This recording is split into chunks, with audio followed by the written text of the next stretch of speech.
Hoje é dia de falar com o meu amigo Daniel Martins, que a gente chama carinhosamente de Danico, mais para os íntimos, né? Não é para qualquer um. Não autorizo que todo mundo te chame de Danico. Tem que conhecer pelo menos por 20 anos, aí depois pode chamar. Aí sim.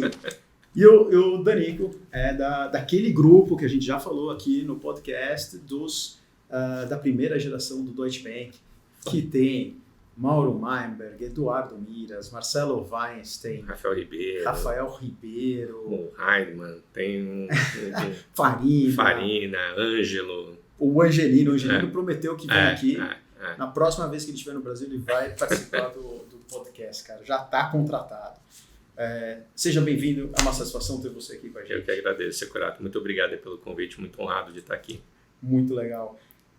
O que me chama a atenção na sua jornada é que você foi um investment banker, brilhante investment banker, um dos com quem eu mais gostei de trabalhar, porque, cara, trabalhador, inteligente, parceiro, dividia, ensinava, aprendia. Foi uma fase muito legal, acho que da nossa vida, né, cara? Porque a gente estamos unidos até hoje.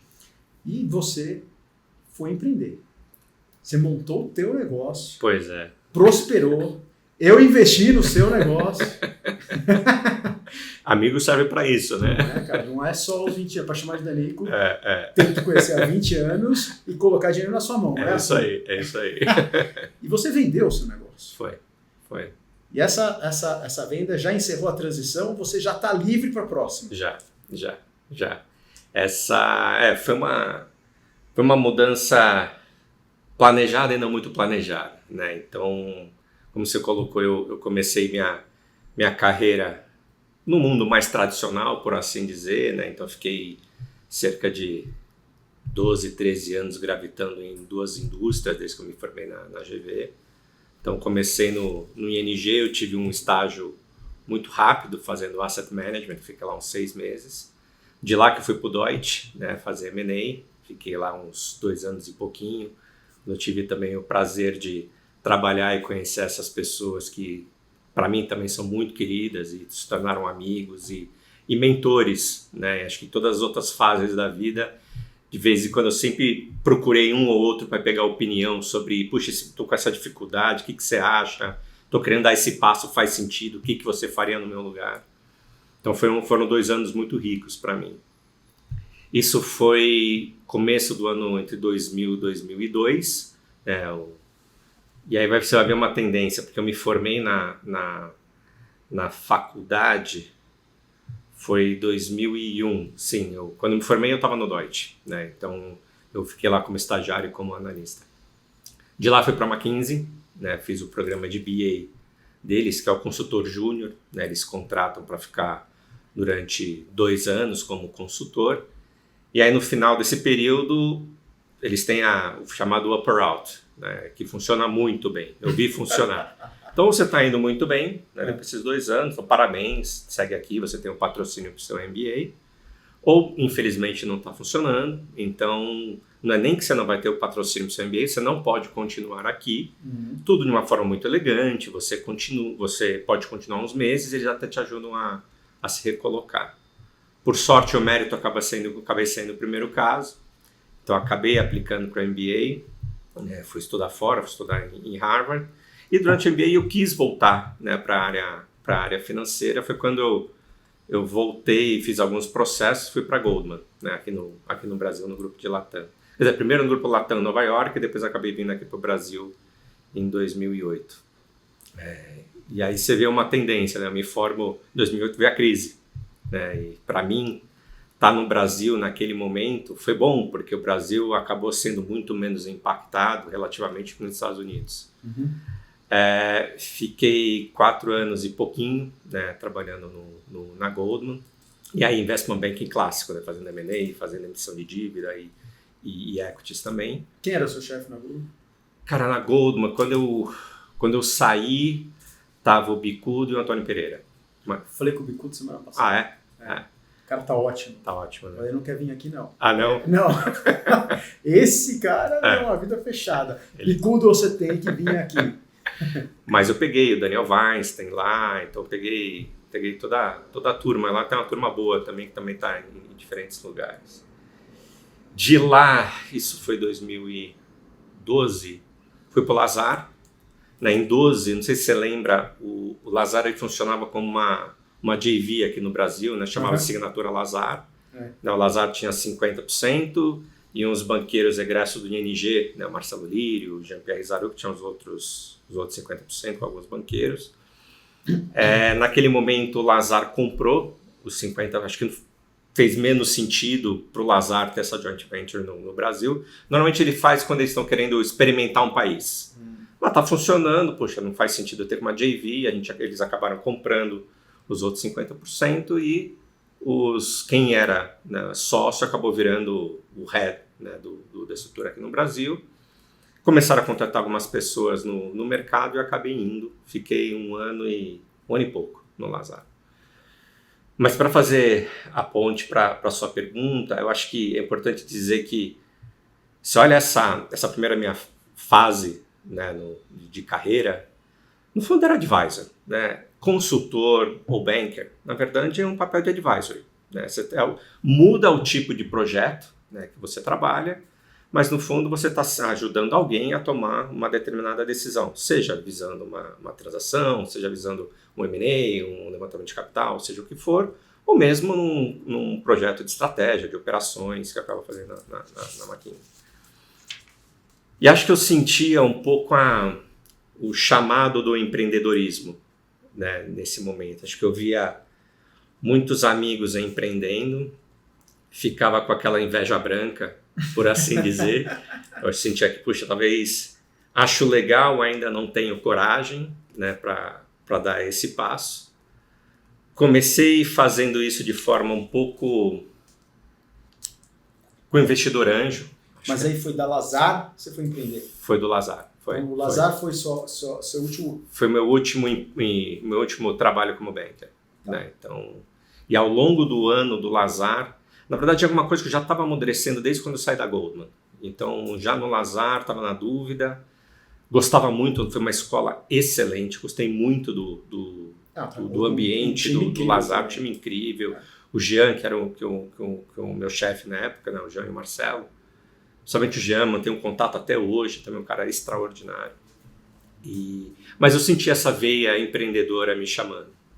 Acho que a primeira forma que eu dei vazão para ela, fazendo alguns investimentos anjos, né? Então comecei a investir.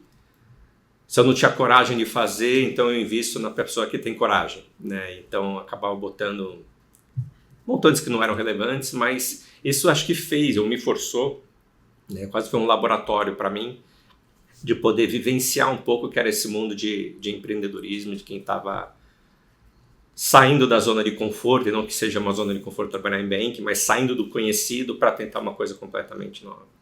E eu gostei. A tal ponto que um dia tocou meu celular, eu lembro o dia, foi dia 27 de novembro de 2013. Eu sei porque foi um dia depois da minha segunda filha nascer. Então, marcou. Então já estava a casa já estava amazona, já estava tudo uma bagunceira. Falei, puxa, já que está tudo pro ar. Como chamam seus filhos? A Isabela, que tem 15, e a Gabriela, que vai fazer 12 agora. Então a Gabi tinha acabado de nascer.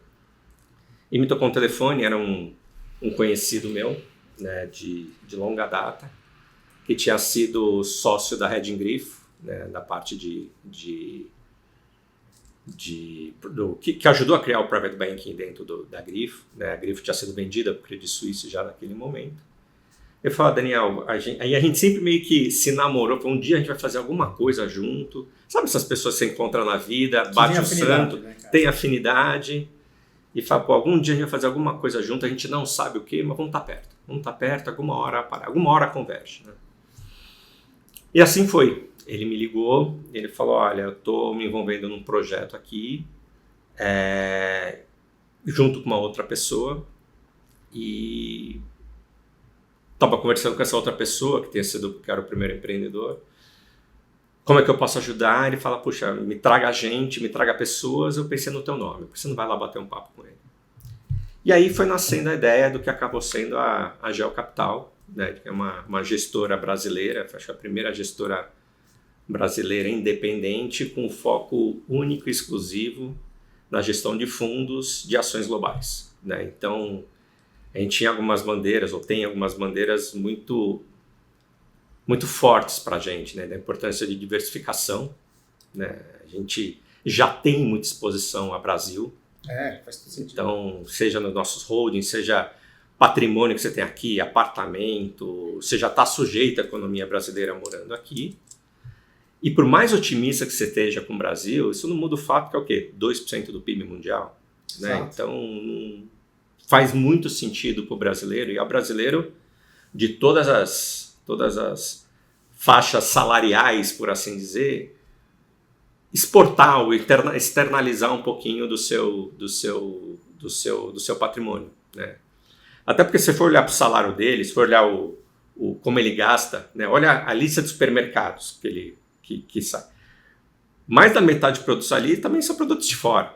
Né? Quem toma Coca-Cola, usa tênis Nike, quer ir para Disney, bichão, seu salário, suas despesas já são internacionais. Por que seus investimentos também não podem ser? Né? Por que você não pode investir nas mesmas empresas que você, como consumidor, já está escolhendo para poder também, como para comprar o produto, para usar o serviço? Então, investe nelas também. Eu vejo da seguinte forma: se você parar qualquer assessor de investimento no mundo e pergunta para ele quanto se aloca em Brasil, cara, ninguém vai falar, vou colocar todo o meu dinheiro no Brasil. Exatamente. Puta boa ideia! Exatamente. Como eu não pensei nisso antes.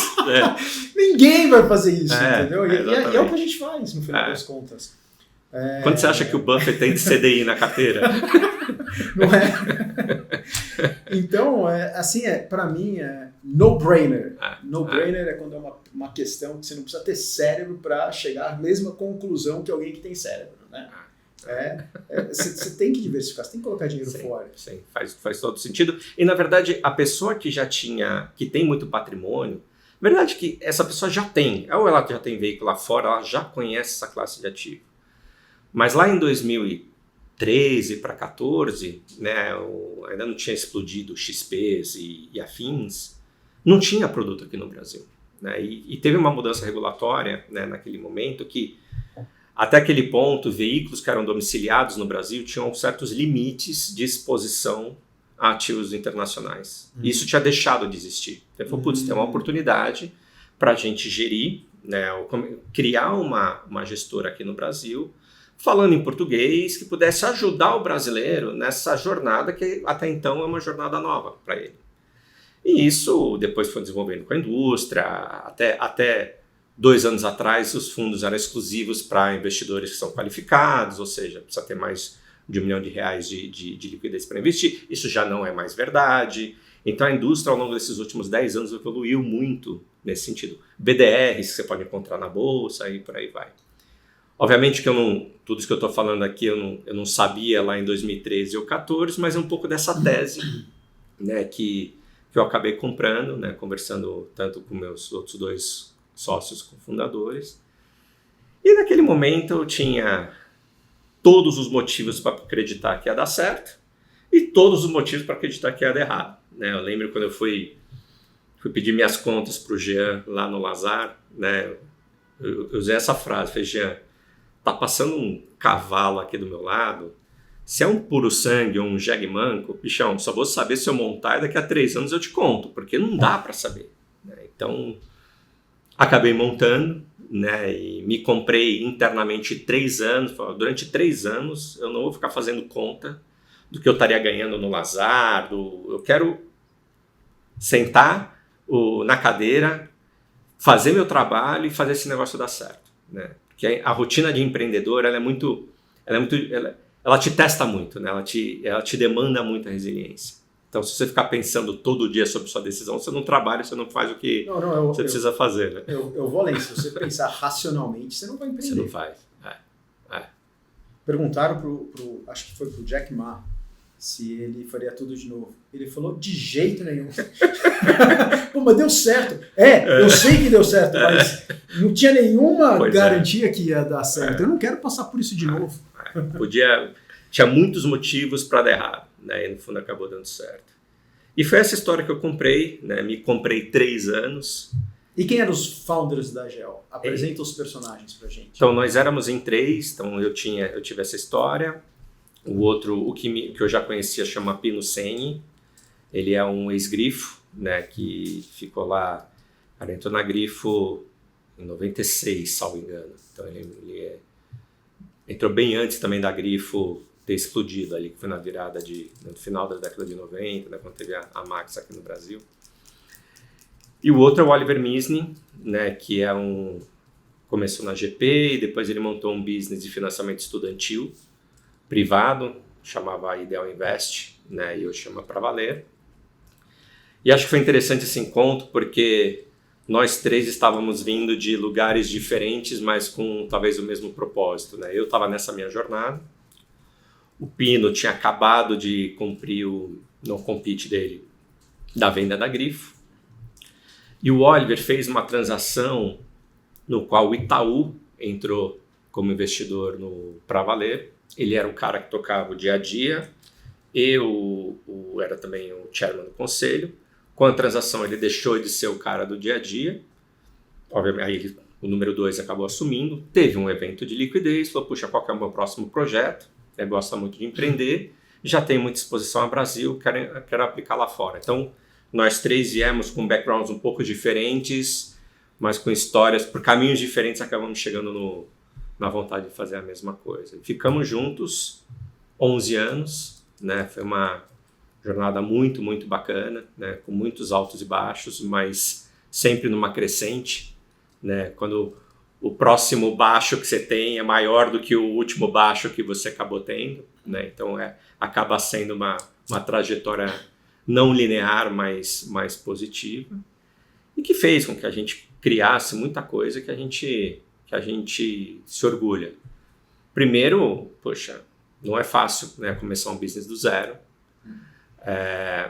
Parece óbvio a história do Global Equities, mas quando você vai colocar em prática, não é, porque você tem N desafios que querem jogar contra, né? O mar nem sempre está a favor. Veja hoje um CDI, um Selic a 15%, né? Você conseguir convencer um brasileiro a abrir mão de um juro real de cerca de 10% para dolarizar o patrimônio e colocar lá fora, também numa bolsa que não está necessariamente barata, também não é óbvio. Você vê os totais incentivos na cadeia que acabam tendo e por aí vai. Mas foi bastante recompensador, né? Por ter chegado em quase 2 bi de reais de AUM,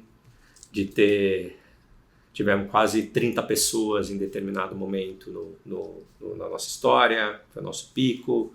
A gente estruturar área comercial, área de marketing, fizemos até propaganda no Globo News e na GNT em determinado momento, contratamos um marqueteiro, foi bem legal. Fizemos campanha de rádio, fizemos expert, patrocinador diamante, por aí vai. E criar, como é que você definir, como é que você contrata, quem você promove, quem você manda embora, como é que você remunera, como você incentiva, como que eu convenço um cara que está saindo de uma faculdade que o legal agora é ir para a Gel e não ir para os lugares que eu tinha ido, né? É um desafio, né? Você precisa mostrar uma proposta de valor, porque no fundo você tá competindo pelo mesmo talento. Pelo mesmo capital humano. E uma gestora é basicamente isso, né? Os ativos são as pessoas que estão lá, subindo e descendo o elevador todo dia. Então você precisa ter, né, a preocupação de ter sempre os melhores candidatos trabalhando com você. Você tem um compete? Não, eu tenho um não aliciamento, né? Então, então, até porque na forma de transação que a gente fez, ainda tem um componente de earn-out por mais algum tempo e obviamente eu não saí com a pretensão de criar um business de Global Equities. Na verdade, até quisesse eu poder ter continuado lá e minha exposição continua lá, continuo de vez em quando almoço com eles pedem opinião sobre determinado. Ainda tô fora, mas estou dentro, né? Como investidor e como amigo, quero... Como parte interessada. Como parte interessada. Aliciamento é quando você vai tentar contratar as pessoas, né? Então, não aliciamento, ele está proibido de contratar qualquer pessoa do time da GEL.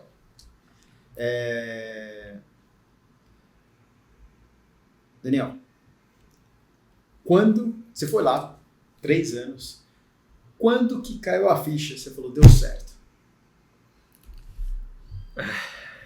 Acho que em diferentes momentos, diferentes fichas foram caindo, né? Acho que logo no início, a ficha do deu certo de prazer de criar e de errar, na verdade. Acho que eu vou falar um pouco da minha experiência, até interessante ouvir da sua, mas os lugares que você acaba mais tradicionais são lugares que têm uma preocupação com reputação muito forte, né? E não que a GEL não tivesse, mas esses lugares são lugares de centenários, lugares com muitas pessoas, muitas partes interessadas e por aí vai. Então, nem sempre, pelo menos da minha experiência, você tem um incentivo para correr muito risco, né? E às vezes o risco não é botar dinheiro para trabalhar e perder, porque a nossa área, no fundo, é risco mais reputacional, né? A gente não está botando capital do banco necessariamente para trabalhar. Mas tem às vezes é um projeto que você quer fazer diferente, às vezes é um projeto interno. E pelo menos na minha experiência, quando eu ia para esses lugares mais rígidos, por assim dizer, você já tem um jeito de fazer as coisas. Você tem um certo grau de liberdade para poder mudar, poder fazer uma análise adicional ou o que for, mas muito ali do que se espera que seja feito já está mais ou menos determinado, né? Para colocar de outra forma, é muito difícil ser criativo no grande banco. Exatamente. Você tem um custo enorme. Exatamente. Se der certo, é assimétrico. Pode ser que, e não que você queira revolucionar a indústria do investment bank a cada pitch que você faz, mas às vezes você quer fazer uma coisa um pouco diferente, até porque o cliente deve estar cansado, ele está vendo o mesmo pitch, né? Então você está querendo trazer uma história diferente. Mas nem todo mundo enxerga isso com bons olhos. Muita gente quer play safe, né? Por quê? Porque um downside é muito grande. Mas termina o raciocínio do assimétrico que eu adorei. Então, é muito... Acho que no banco, às vezes, é muito... Se der errado porque você fez de uma forma pouco diferente, nem sempre acho que isso acaba sendo bem visto. Pode ser sempre, poxa, por que você não fez o que se esperava e você quis inventar moda e perdemos o mandato, o pitch por causa disso. E claro que eu estou usando isso como um exemplo, mas você pode usar isso em outros exemplos. Puxa, às vezes você quer criar uma outra área, vai querer criar um novo produto. Então é muito... Acho que o grau de liberdade de atuação, o escopo, ele é muito mais bem definido, por definição, do que quando você está com uma papel em branco e você pode fazer... Eu não vou falar fazer o que você quiser, porque eu tenho uma das frases que quem tem sócio tem chefe, né? No fundo... E da mesma forma que você é chefe dele, ele é seu chefe e você é chefe dele, né? Então... Eu falo que quem tem sócio tem patrão. Exatamente. Então, você vê que da experiência é a mesma coisa, né? Então... Mas você tem um grau de liberdade muito próximo, muito grande. Você lá senta 2, 3 pessoas e se fizer sentido, e se tiver uma cultura dessa de que não é sobre não errar, mas é sobre errar pequeno e consertar rápido. Sim. Né? Então, assim, você tem que errar pequeno, você não pode o erro destruir a empresa, mas tentativa e erro é uma das formas espetaculares que tem de aprendizado. Né? Empreendedor nenhum dá certo se tiver com medo de errar. Exato. Né? E acho que nas escolas McKinsey, quando você está ali, você não pode errar. Né? Numa apresentação você não pode errar. Né? Num pitch você não pode errar. Né? Então... talvez eu esteja exagerando um pouco no argumento só para fazer o ponto, mas claramente é um lugar onde você tem muito mais liberdade de fazer tentativa e erro. E isso eu senti no meu primeiro ano, né? E aí eu falei, puxa, tá dando certo. Tá dando certo porque tem um lugar de realização profissional meu que eu comecei a ter já nos primeiros meses de GEL que foi muito, muito bacana. Muito, muito bacana. Para o meu desenvolvimento, para a minha realização profissional. Quando você começa a atrair pessoas e você começa a ver que as pessoas querem vir trabalhar, o que começou como um sonho né, e agora outras pessoas compram o seu sonho e querem fazer parte dele, seja ele trabalhando, seja um cliente, não, aqui ó, tô botando capital de verdade, botando $1 milhão no seu fundo. Cara, é muito legal. Então você fala, cara, tá dando certo. Quando você faz acho que foi em 2018, a gente fez uma pesquisa de clima, né? Great Place to Work, a gente teve uma nota super bacana. Tá dando certo. Quando você começa a ver que também o financeiro para as pessoas tá ficando bacana. Teve uma das maiores realizações profissionais que eu tive nesses últimos 10 anos foi quando um cara que, na verdade, é o nosso controller lá na GEL, comprou um barco. Era um barco novo, um barco de 15 anos, que ele estava apaixonado. Olha, ele falou, puxa, a GEL me proporcionou realização do meu sonho de poder comprar o barco. Cara, para mim isso dar certo, né? Então, em termos de ajudar a criar emprego, a trazer uma solução, ver cliente feliz, você vê um reconhecimento, uma certificação a lá Great Place to Work, depois veio toda a onda ESG, a gente virou B Corp. E por último, quando a gente decide por decisões estratégicas até perceber que faz sentido a gente se juntar com outro grupo, a gente faz um processo e aparece quase 4 e 5 candidatos interessados a falar com a gente. Então isso mostra, puxa, tem aqui pessoas de fora, né, interessados em olhar esse ativo e atribuir algum valor a ele, né? Então, eu acho que foi não sei se teve uma data, mas foi uma construção de diferentes etapas que isso foi acontecendo ao longo desses últimos 11 anos. Isso é muito legal, né? Muito, muito. É uma jornada. Cara, quem vai nessa tem que comprar, tem que gostar do processo, tem que gostar do caminho. E testa, viu? E testa não só na parte, e esse foi outro aprendizado meu bacana nessa área que eu fui empreender, porque não só eu tinha a jornada de empreendedor me testando, mas eu tinha uma jornada de investidor também me testando. Por quê? Porque eu conhecia o que a gente trabalhou junto, que é M&A.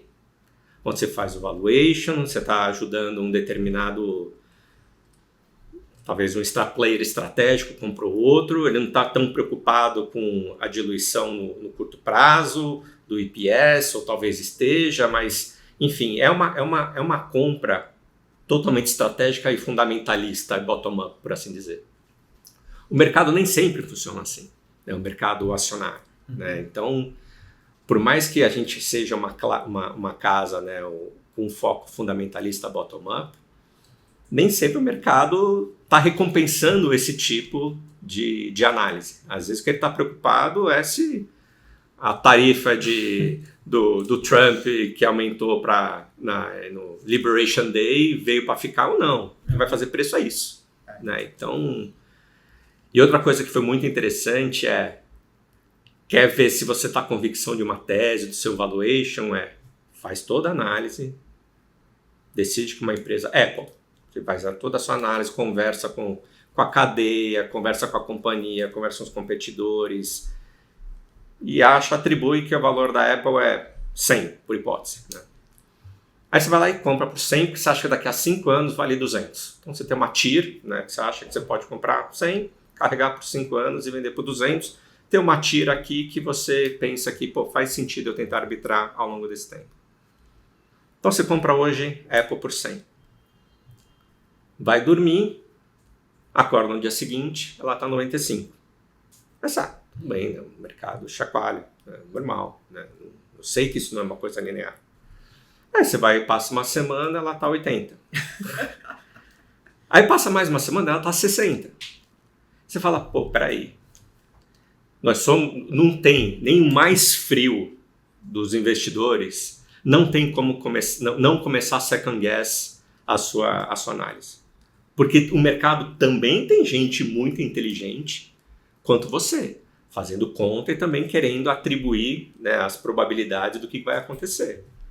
Você está trabalhando com informação imperfeita, né, por definição, diferentemente no M&A, onde você está junto da companhia, ver o management case e ver ali a possibilidade de ele poder entregar ou não.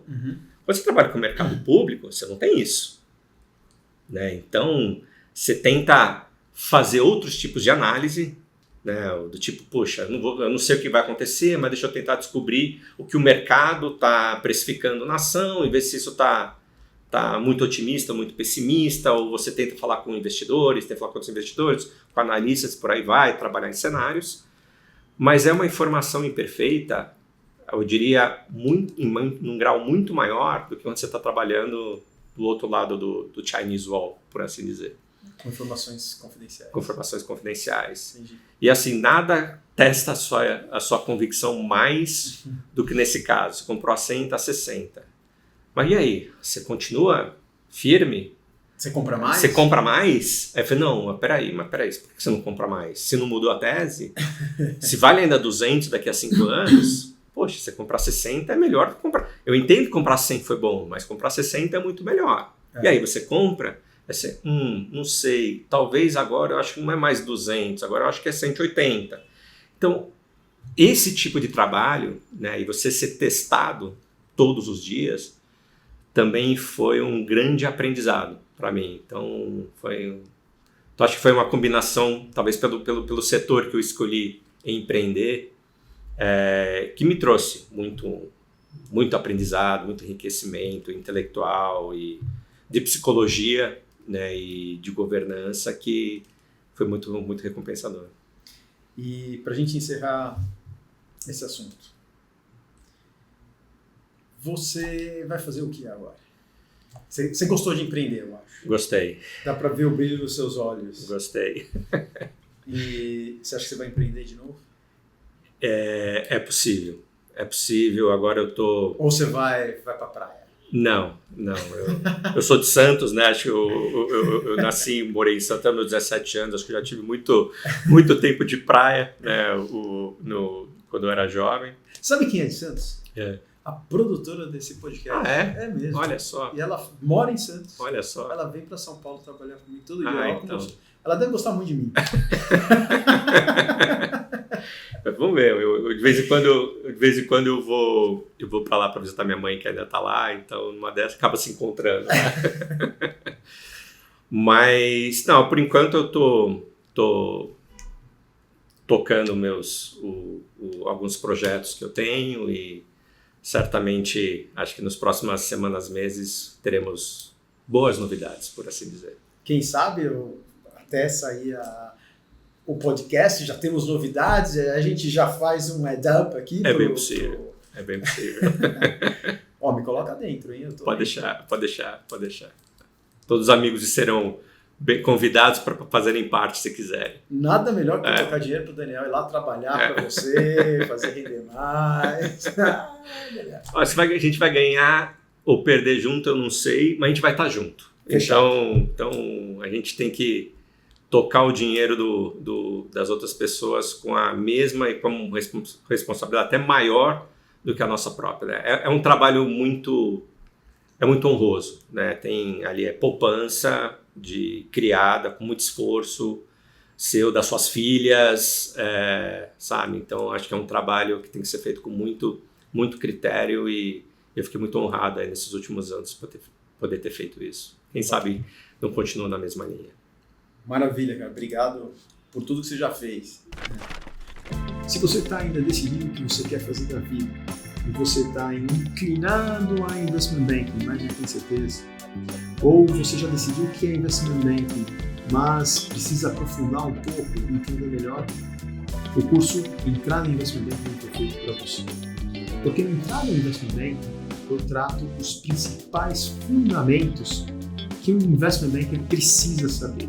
Então tem contabilidade, tem análise de social financeira, tem introdução a M&A, introdução a mercado de capitais, tem introdução a valuation, ou seja, tem todas as matérias importantes que você precisa saber. É claro que não é com tanta profundidade, mas essa visão geral é fundamental para você construir o conhecimento que você precisa. Além disso, a gente colocou várias palestras com profissionais do mercado. trazendo cases, trazendo a sua experiência para você testar se você se identifica com essas pessoas, se é isso que você quer fazer mesmo. Entrada em Investment Banking foi feito para você que já sabe o que é Investment Banking ou que está na dúvida e precisa tomar uma lição. Danico, seguinte, você passou por IB, consultoria e teve seu próprio negócio. Eu queria saber, quando você está procurando talento, e aí eu achei curioso porque o carinho que você tem por gestão de pessoas ficou evidente no primeiro bloco. Não passou despercebido. Então essa pergunta é para você. É diferente de contratar para cada uma dessas caixinhas? Cara, eu posso dizer para mim, né? Para mim não. Para mim eu acho que eu tinha uma visão um pouco, quando eu estava nesse processo, né? Quando eu estava procurando emprego, que eu tinha que saber estudar e saber toda a teoria e mostrar lá, e no fundo a pessoa ia me contratar porque ia mostrar que eu sei fazer avaliação, que eu sei toda a parte técnica e etc. E obviamente que isso é importante, né? Não quero desmerecer isso, é muito importante. Mas o que eu acho que é tão importante quanto, por vezes até mais, é o fato de você ter ido atrás desse tipo de informação, o fato de você ter lido um livro, o fato de você ter se preparado, ele ajuda a mostrar para a pessoa que você quer e está interessado, e você tem grit e você morde a mesa. E às vezes é sobre isso. Uhum. Claro que o curso, pelo menos para mim, ele serviu para confirmar que é o que eu quero. Né? Puxa, na verdade Cara, eu gosto desse tipo de trabalho, né? Eu gosto desse tipo de dia a dia, eu gosto de fazer análise, eu gosto do mercado público, eu gosto do mercado privado, eu gosto de fazer valuation, eu gosto de fazer pitch. Então acho que eu gosto de finanças no sentido realmente abrir um Excel e montar um modelo do zero. Isso é muito importante, porque é o que você vai acabar fazendo no dia a dia. Isso serve antes de mais nada para você. E acho que, obviamente, quando você chega, pelo menos nos meus processos, né, obviamente que isso conta muito, mas o que eu acho que é mais, ou tão importante quanto, é quanto a pessoa mostra de certas características de ter garra, ter ido atrás, ter grit, querer morder a mesa, querer aprender cada vez mais, uma pessoa que é do bem, uma pessoa que você sente que, cara, você vai trabalhar, vai passar do dia a dia, talvez mais tempo que com a sua família, você se dá bem, você se vê trabalhando com essa pessoa, ela sob pressão, como que ela se comporta? Eu acho que são essas características que elas são, talvez, de certos traços de personalidade. Às vezes elas são, talvez, aprendidas, né, e estimuladas em determinados contextos que as pessoas acabam passando. Isso é muito bom. O seu curso, imaginando, né? No fundo, acho que quando eu vejo uma pessoa, e eu vi algumas que tinha passado pelo curso, eu falo, pô, claro que passou pelo Securado, eu sei que a bagagem técnica tem, mas no limite o técnico eu ensino. Eu posso até dizer, claro que vai dar menos trabalho se vai vir, mas a pessoa foi interessada, ela se esforçou, ela viveu o dia a dia, ela sabe o que ela vai encontrar. Na verdade, o candidato caro é o que você tem dois, o A e o B, você escolhe o A, o B era tão bom, mas infelizmente só tinha uma vaga, passou um mês, o A saiu, o B se perdeu. Isso é o caro. Então quanto mais indício você tem de que a pessoa que está aplicando realmente, certeza absoluta nunca se tem na vida, mas tem uma grande convicção de que realmente é aquilo que ela quer, porque você tem que dizer não para gente muito boa para poder dizer sim para alguém que é muito bom. E custa esse não. Né? Então, tem gente muito boa que não passa em processo. Tenho certeza. Você não deve ter passado nesse processo. Eu não passei em vários processos que eu fiz e passei em outros. Né? Eu não era melhor dos que eu passei e pior dos que eu não passei. Então, então, isso para mim é meio comum em termos de banking. quanto a gente buscava lá na GEL. Claro que talvez a única coisa que eu destacaria com um pouco diferente do perfil que a gente procurava na GEL é que essa veia um pouco mais empreendedora, esse lado de gostar de criar, de andar um pouco sozinho no sentido de criar coisas novas, né? A gente não tem como competir com um programa estruturado do Deutsche, da Goldman, do JP Morgan, de analista que vai lá para Nova York, nem sei se hoje era assim, na nossa época era, né? Ficava lá 1 mês e meio, né, ou sei lá quanto tempo fazendo full time, né, de aula, para depois chegar no floor e poder trabalhar. Então, essa parte, por mais que a gente até criava, a gente criou a Universidade de GEL, certos módulos que a gente ia fazendo de aprendizado, mas uma coisa muito mais on the job que a gente faria, né? Então, se a gente via que uma pessoa que talvez encaixava mais nesse modelo mais estruturado, precisava desse modelo mais estruturado, talvez um perfil mais banking, clássico, consultoria funcionasse melhor. Uma coisa que você falou que eu acho importante, que eu acho que a maioria dos jovens não percebem, é que o processo de seleção e recrutamento é um processo oneroso para a gente que está desse lado. Então você faz, empresa grande e empresa pequena, você faz um processo grande, a gente recebe milhares de currículos, precisa selecionar as pessoas, aí você vai afunilando, você faz uma dinâmica, você faz a entrevista, aí você escolhe coloca para dentro. Essa pessoa que você escolheu colocar para dentro, se ela não der certo, traz um prejuízo enorme, que você já caracterizou, porque eu podia ter escolhido outro que agora já se colocou no mercado e não está mais disponível, aí eu tenho que começar um outro processo, vai demorar aí, sei lá, 3, 4 semanas para ela entrar, aí eu perdi, na verdade, 2, 3 meses, porque é o tempo que essa pessoa estaria lá já rasgando, já produzindo, eu estou começando de novo o processo. Mas tem uma outra coisa. Para quem recruta, fica chato errar. Sim. O RH começa, então você não sabe contratar? O teu chefe pergunta, você não sabe montar time? Né? O que você não percebeu na entrevista que você devia ter percebido? Exatamente. É óbvio que somos humanos, a gente erra, errei na contratação, de contratar, errei de não contratar, e acho que todo mundo faz isso, mas eu não acho que o universitário percebe a responsabilidade dessa escolha e o quanto que a gente quer acertar e quanto que a gente não pode errar. Sim. E eu vi muita má contratação ficar lá pendurada no banco porque, assim, o chefe não podia falar, errei. Amassa a cara, deixa o cara largado, não dá nada para ele fazer. Deixa ele descansar e ele pede para sair. Ele vai pedir para sair. Eu não vou mandar ele embora. Ninguém fala isso, tá? Nenhum dos meus chefes falou isso, mas eu vi isso acontecer. Era óbvio. Por que eu não mando esse cara embora?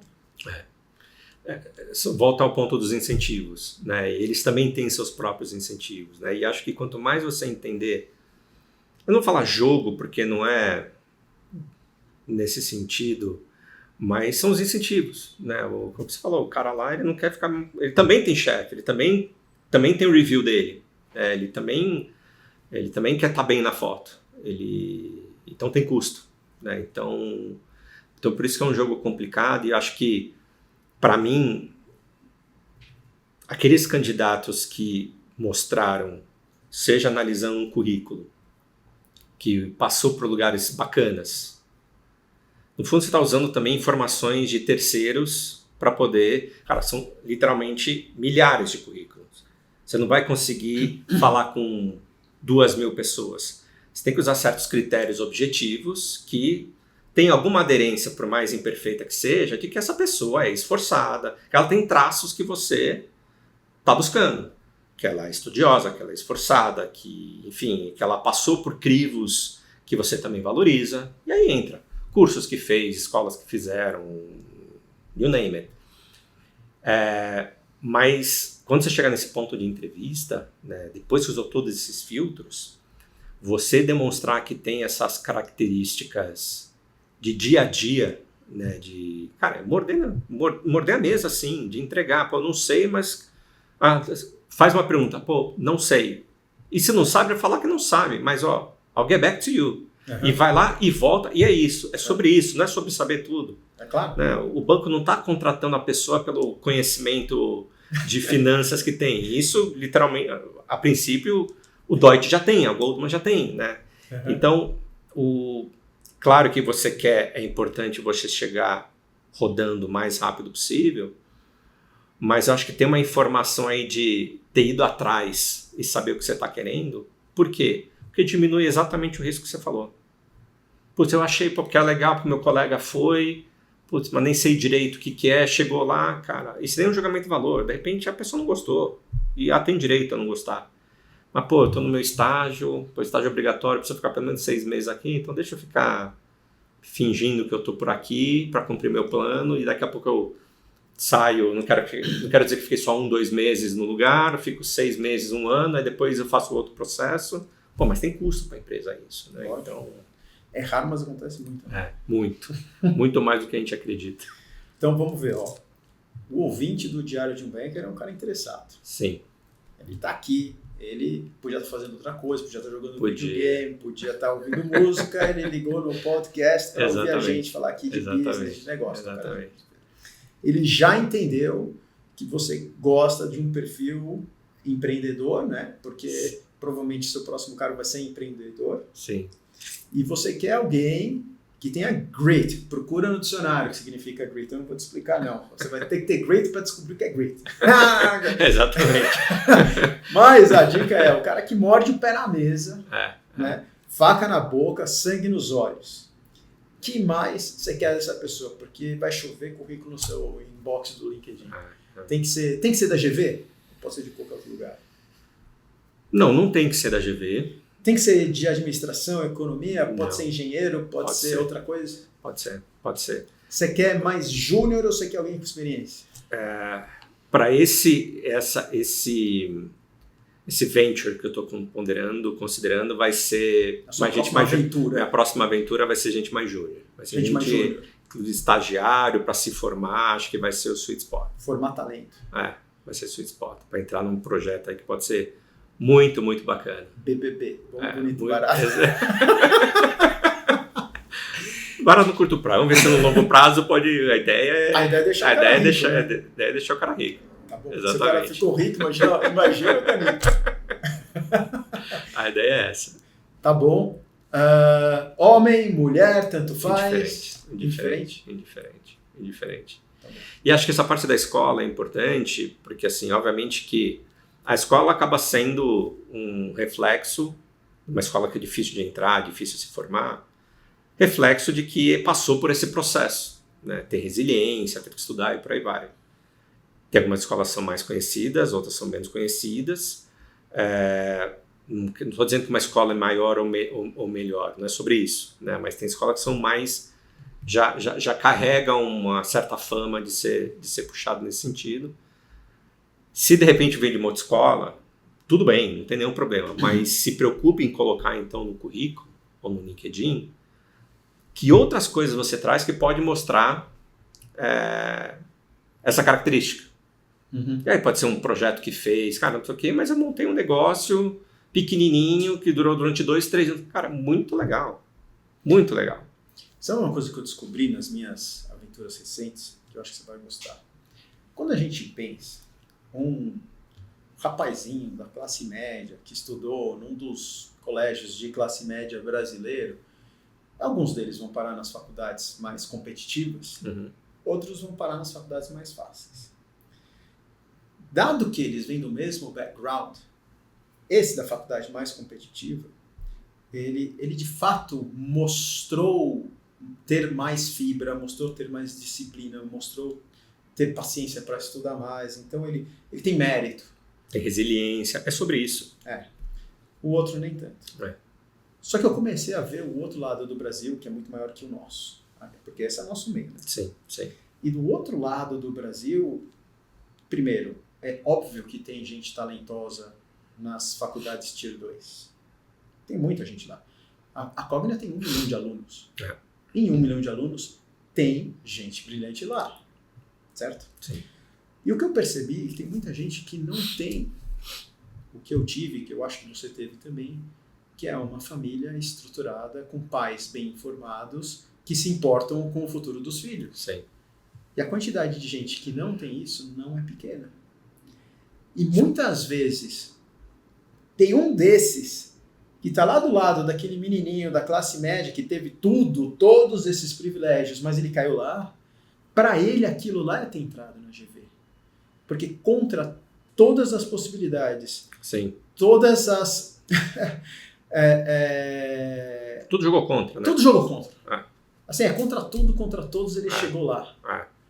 E esse cara tem mais fome.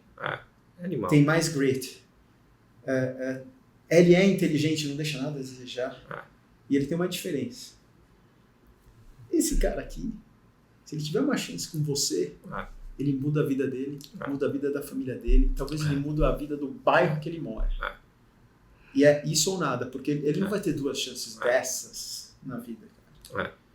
Então, no nosso programa que chama You in Banking, a gente está trabalhando com esse público. Que bacana, cara. São focado em negros e mulheres, para incluir no mercado financeiro. É um programa gratuito da Bankers Academy. Eu tenho muito orgulho. Legal, cara. Parabéns. Bonito projeto. É muito legal. É muito legal. E a gente precisa de ajuda. Precisa de ajuda. Depois eu te conto em off. Mais sobre pode isso. Contar comigo. Que legal. Parabéns. Muito legal mesmo. Legal. Eu fico empolgado, cara, porque... não é para menos. Eu entrevistei mais de 100 pessoas com esse perfil e eu chorei mais da metade das entrevistas. Você fica assim...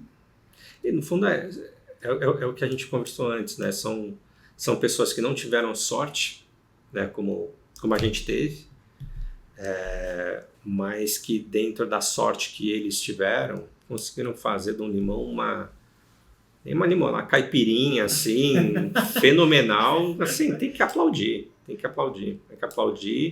E mostra sobre atitude. De novo, não é sobre o conhecimento, ter decorado a fórmula do beta desalavancado. Exatamente.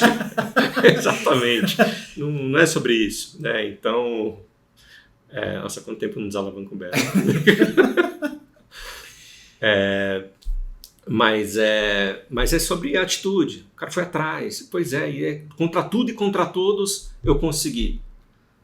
Talvez não consegui o supra-sumo, mas consegui alguma coisa. Olha o que eu consegui. Mal. É sobre isso. Legal.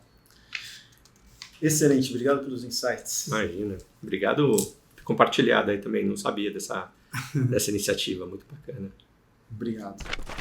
Você percebeu como tem poucos negros e mulheres no mercado financeiro? Nós fizemos um programa para mudar essa situação. You in Bank, 100% gratuito. Esse é um programa de inclusão de negros e mulheres no mercado financeiro através da educação. Informe-se ou recomende para alguém que possa aproveitar desse programa. Daniel, estamos na parte do episódio que a gente fala sobre transações. E você tem várias transações no seu currículo, em várias casas. Tem alguma que te traz mais calafrios ou te brilha mais os olhos? Cara, tem... Calafrios é ótimo, né? Eu até senti agora. Você tem pesadelo naquela transação até hoje. Cara, tem algumas que me marcaram. Talvez eu falar resumidamente de uma ou outra, assim. Uma que eu trabalhei quando estava no Deutsche, até... a gente foi contratado para assessorar o Bradesco na criação do que se chamava de Banco Postal. Lembra dessa transação? A gente, na verdade, o Correio, né, as agências, a Correio tem agências, né, de franquia e agências que são próprias. E agências próprias eram deficitárias, então eles queriam usar isso como canal de venda de outros produtos. Cara, tem uma agência do Correio em tudo quanto é município no Brasil. Então eles tiveram a ideia de poder trazer produtos, né, e usar essa estrutura para, enfim, poder rentabilizar essa estrutura através da distribuição de outros produtos. Existe um modelo chamado Banco Postal, que tinha sido já em alguns países. Na Espanha isso já era muito forte na época, estou falando 2001 para 2002.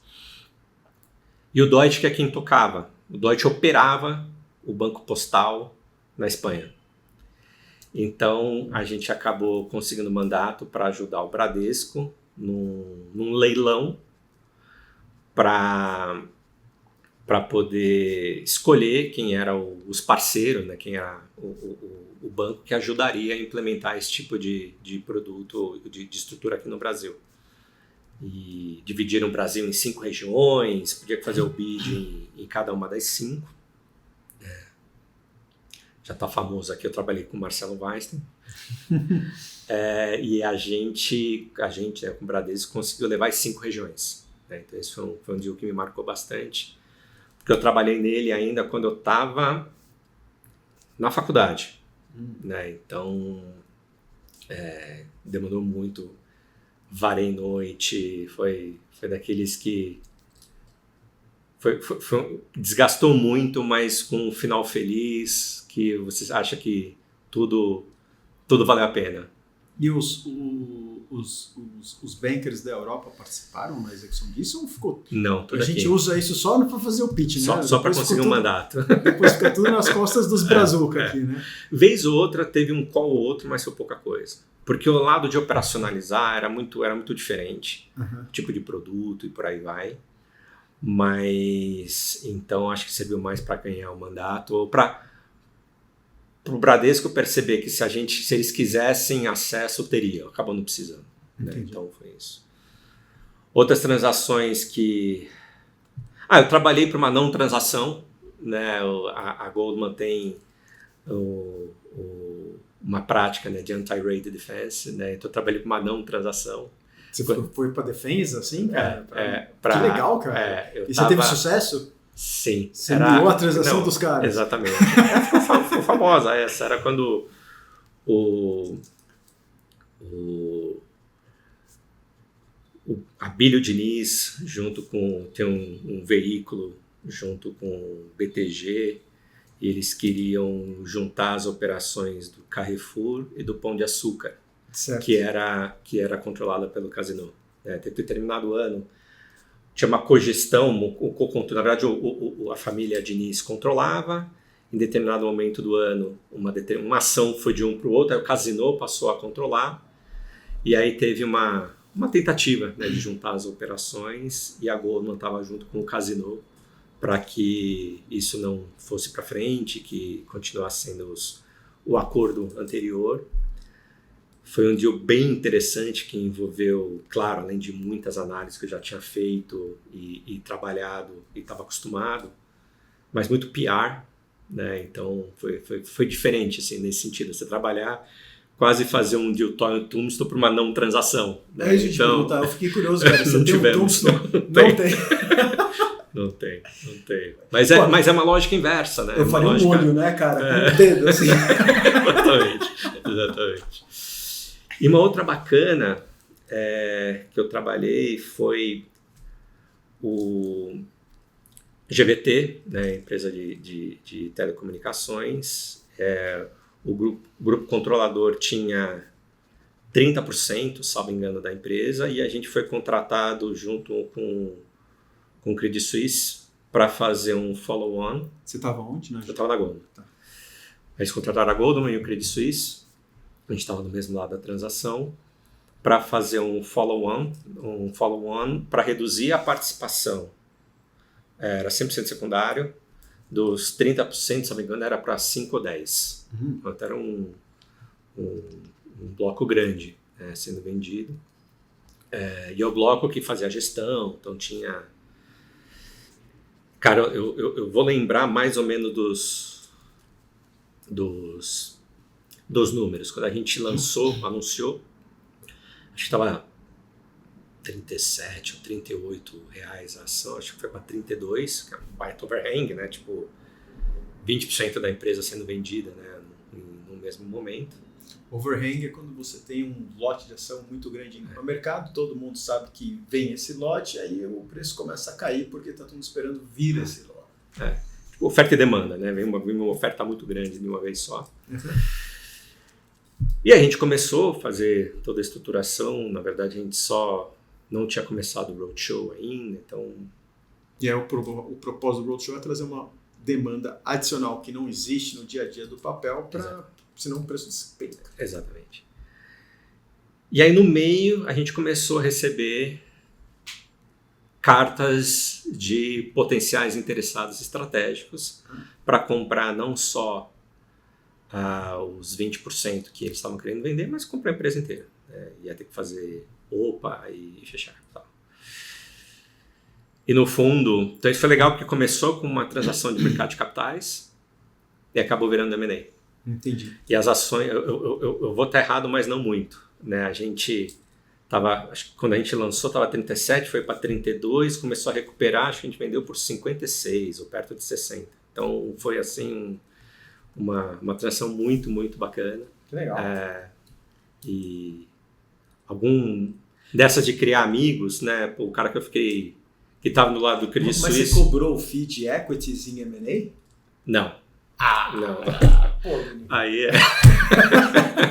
não, essa não.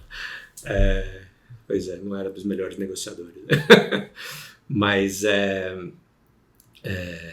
quem estava do lado do Credit Suisse é o Dennis Jungerman. Também, sim. E também um cara virou um amigo meu também. Também virou gestor. Estavam dividindo escritório até há pouco tempo, então... ficou um amigão mesmo. De dia a dia. A gente estava... Na Gel, a gente começou a sublocar a parte do nosso espaço, que estava com muito metro quadrado, e ele estava montando uma gestora e acabou indo para lá.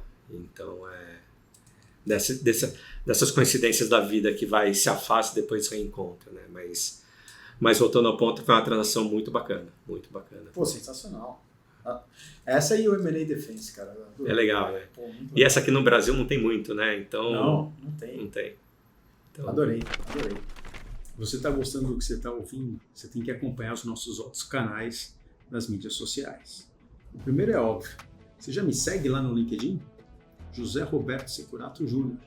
Tá como José Securato. Me manda uma mensagem. Fala que você ouviu o podcast. Eu vou gostar de saber um pouquinho sobre você. Chegamos no último bloco. Neste último bloco, eu faço a mesma pergunta para todos os meus convidados. Me conta, Danico, algo surpreendente sobre você que não está no seu LinkedIn. Pô, tem muita coisa que não está no meu LinkedIn. Não é? Não surpreendente, mas... Hobby vale? Vale. Há 2 hobbies, um mais antigo, que eu estou tentando retomar, e um mais novo, por assim dizer. Mas do mais antigo, já há alguns anos que eu comecei a correr maratona e fazer triatlon, né? Então, comecei com maratona, depois fui para triatlon, né? Eu pensei, por que ser ruim em um esporte, você não pode ser ruim em 3? Então, maravilhoso. Então eu fiz a maratona de Paris, Berlim, e estou inscrito na Chicago. Ia fazer esse ano, mas joguei para o ano que vem. Não consegui um ciclo bom aí de treinar.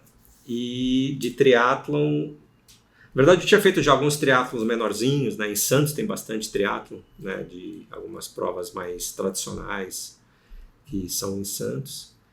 E aí se popularizou esse Ironman 70.3, que é o meio Ironman, né? E eu já fiz umas 2 vezes também essa prova.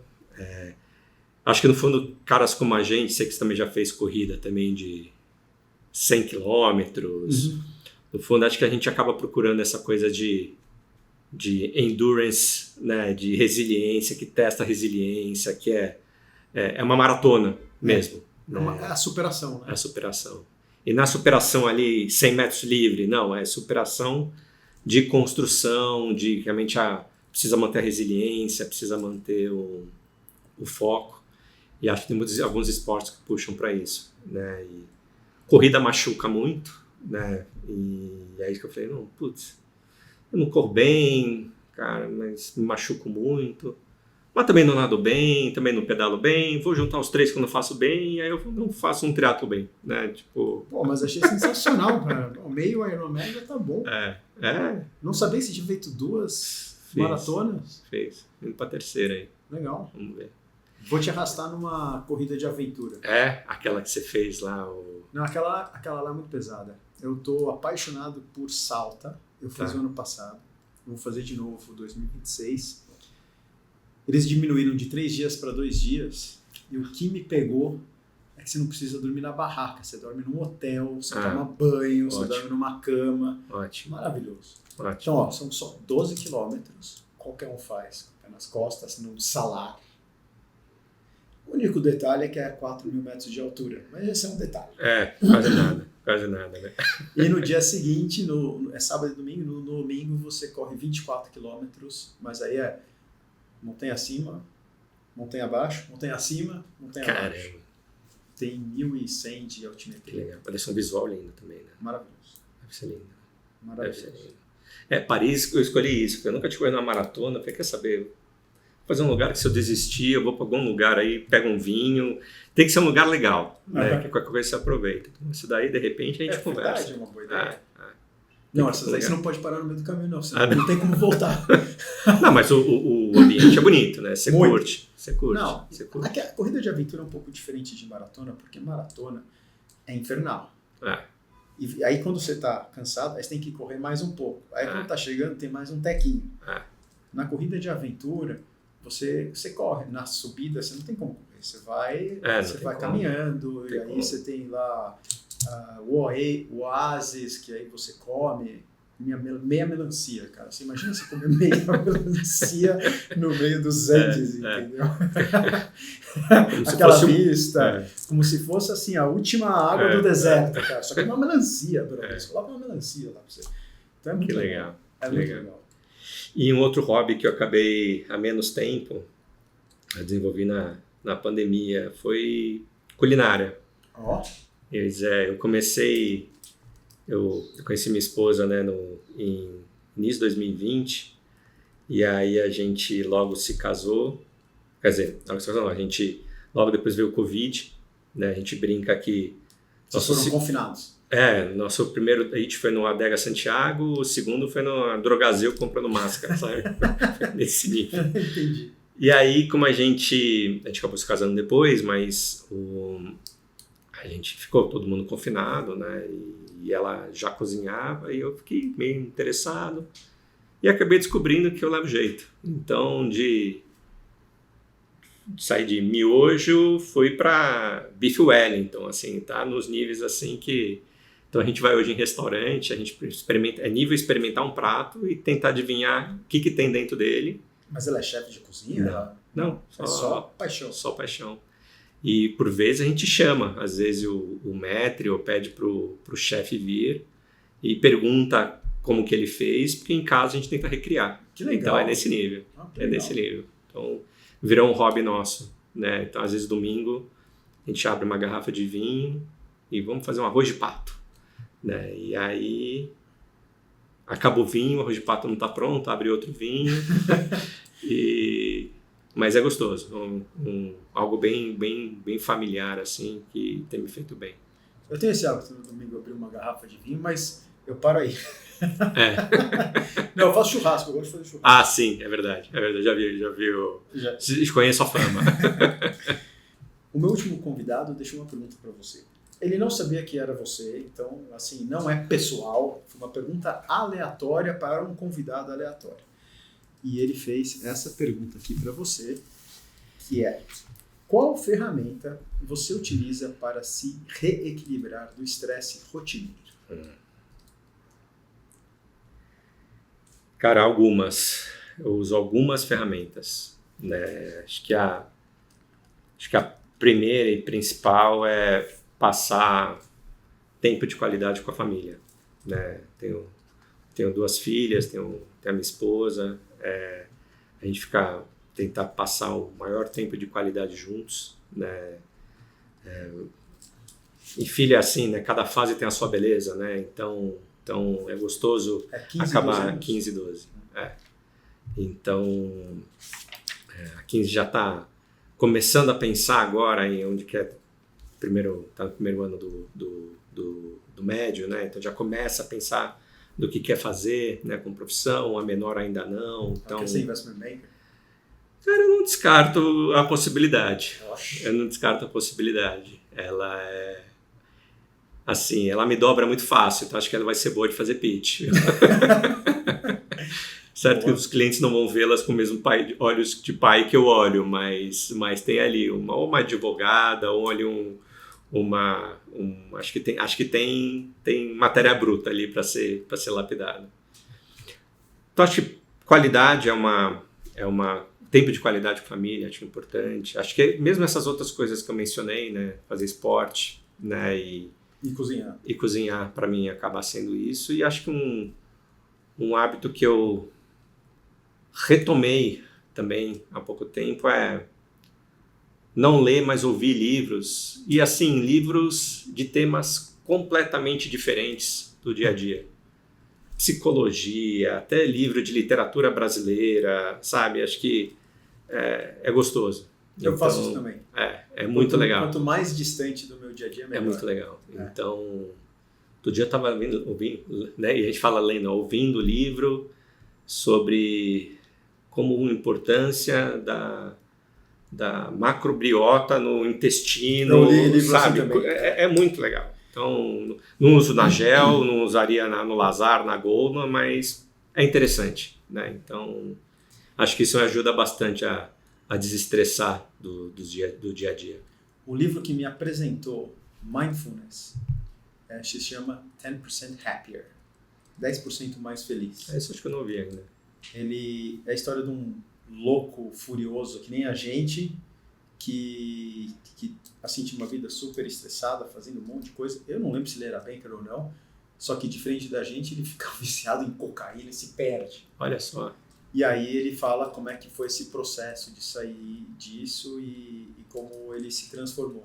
Que legal. Então, o primeiro capítulo eu achei particularmente chato, meio overdramatic, mas o resto foi muito legal e mudou minha visão de mindfulness, porque acho que tem muito preconceito ainda. O pessoal não entende, não acha que é para ele, mas eu acho que vale a pena. E foi muito mal usado, eu acho, também, né? Então, acho que isso pode ter rotulado para algumas pessoas, mas é muito poderoso. E esse negócio que eu descobri, não sei se do ouvir livros, né, em vez de ler, você consegue fazer isso em momentos que você estaria fazendo outra coisa, está na academia.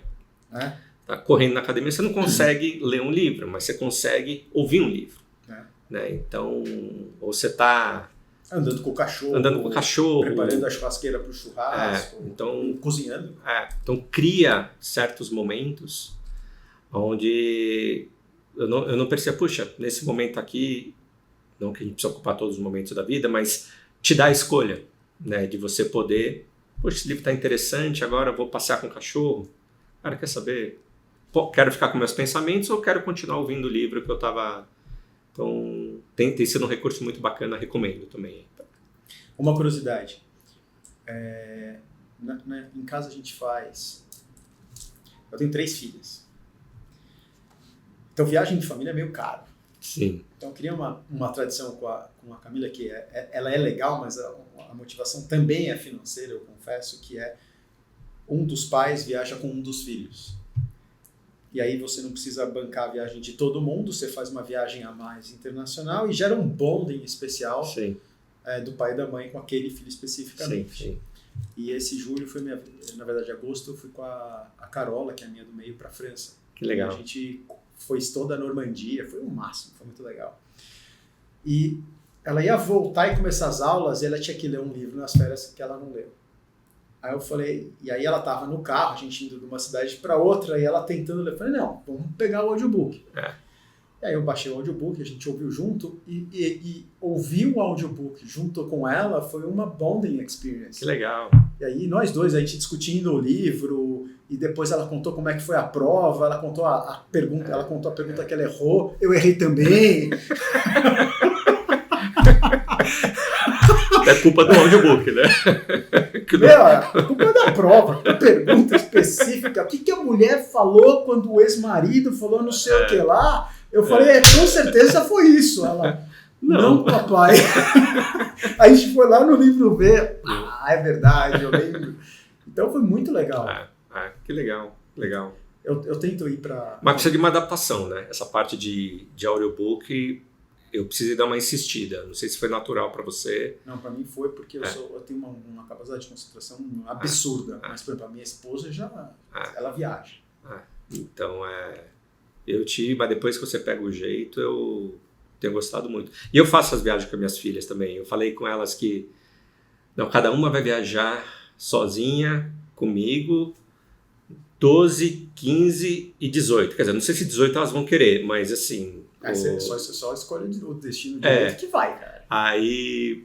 Não, eu ainda quis, falei assim, não, vocês escolhem o destino. Eu quero ir para a Austrália. Não, elas escolhem o teu poder de veto, né? Então, acabou tendo a primeira viagem, que foi com a Isabela. Atrasou por causa das pandemias, tudo, claro. Né? Da pandemia. A gente foi para Nova York e Boston. Também ela não conhecia. Queria conhecer também o Harvard, tudo. Foi só eu e ela. 10 dias que a gente ficou juntos, pai e filha, falando besteira, comendo besteira e se divertindo. O que você falou, uma oportunidade de bonding assim, sensacional. Né? Muito legal. Recomendo muito fazer o mesmo. Acabou. Fiquei triste, cara. Acabou. Tá muito legal. Pra mim também. Pra mim também. Obrigado, cara. Obrigado. Muito top. Adorei. Você vai ter que voltar aqui e conta pra eles a sugestão que você fez. A sugestão? Que você deu lá no grupo. Então, no famoso grupo. Né, vamos ver se a nossa produtora aceita a ideia, se ela vai utilizar isso. A gente... surgiu a ideia, né, da gente poder, todas as pessoas que conseguirem dentro do grupo, poder fazer uma mesma atividade como essa, só que entrevistando o Securato. Ou seja, eu vou ser bombardeado. Vai. E vocês vão me sacanear. A gente vai se empenhar. Então, coloca no comentário aí se você quer que esse encontro aconteça. Securado sendo bombardeado pelos ex-Deutsche Banks. Lá também tem muita gente do GV, né, cara? Tem bastante.